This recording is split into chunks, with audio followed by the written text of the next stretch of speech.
the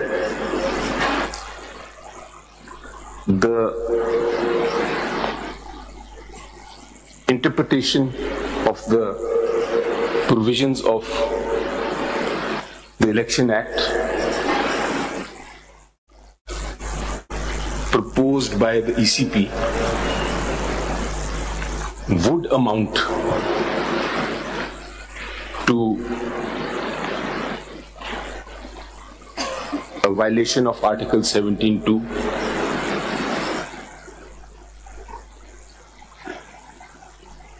and hence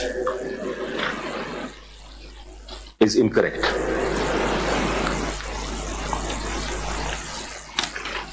My third point is, Your Lordship, fourth one, that the Constitution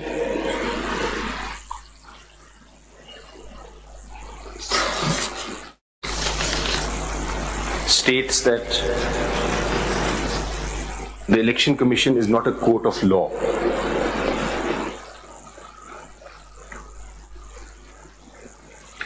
And if its orders are contrary to facts or arbitrary and even unreasonable, then they are subject to judicial review.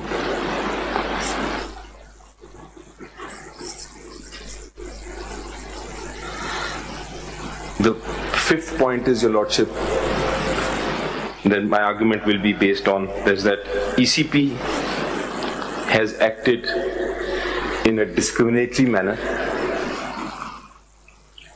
Has acted in a discriminatory manner in violation of Article 25,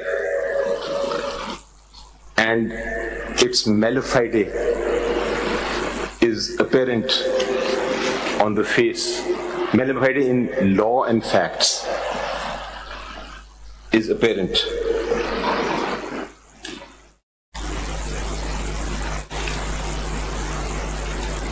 My next point will be, Your Lordship, that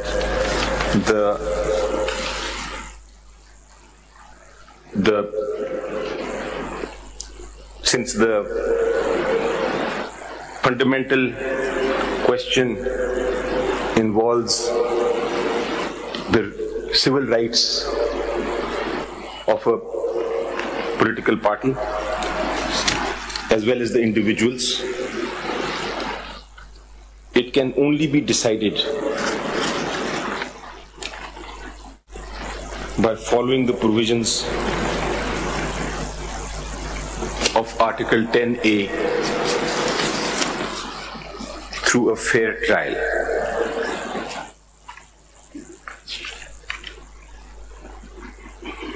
ECP, not being a court of law, cannot give a fair trial within the meaning of Article 10A. And in fact, no such trial took place.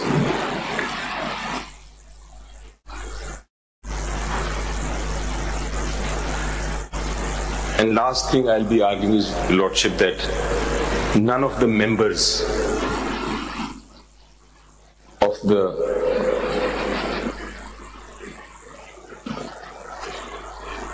PTI have filed or challenged the elections.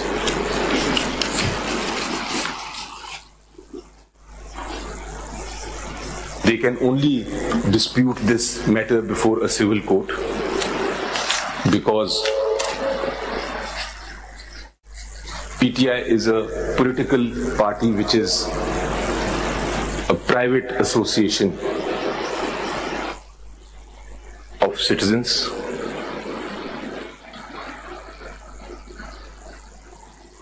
And the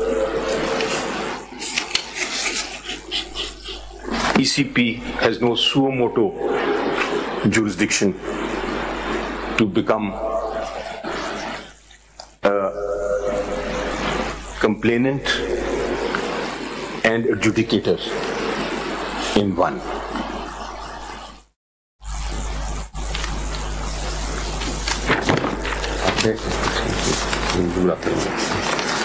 So these are my grounds that I'll be. And lastly, I will say that on merits, I followed the constitution of PTI and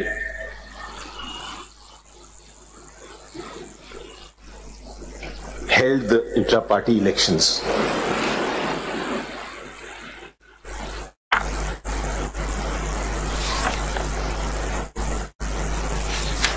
This is going to be the parameters of my arguments, Your Lordship.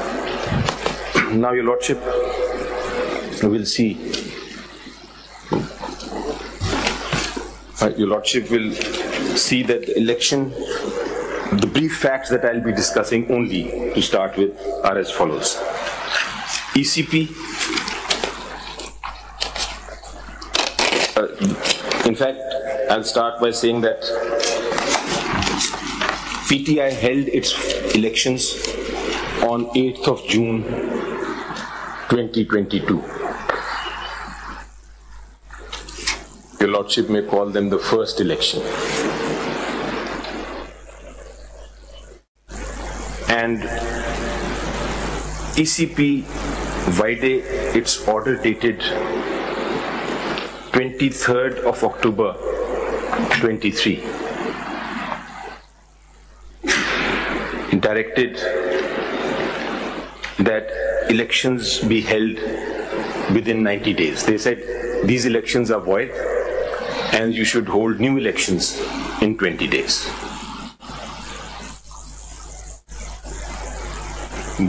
Why they said that may not be relevant to this case, but I'll briefly inform the court. They said this because, according to them, the council that had made the amendment under which the elections were held, the council was not valid. It was not functional, according to them. What do you mean by council? The executive council of the PTI. PTI. So we had 20 days, and at the same time, Your Lordship remembers, round about that time, Your Lordship had decided that the elections will be held on 8th of February.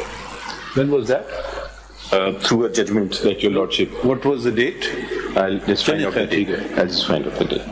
And so there was time constraint.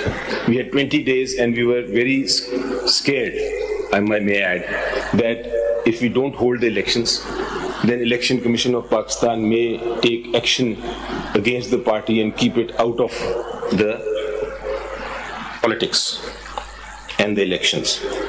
So we decided that while we will be challenging the vires of that order, we should also comply. And so, Your Lordship, we held the elections, the second intra-party elections on 2nd of October 2023.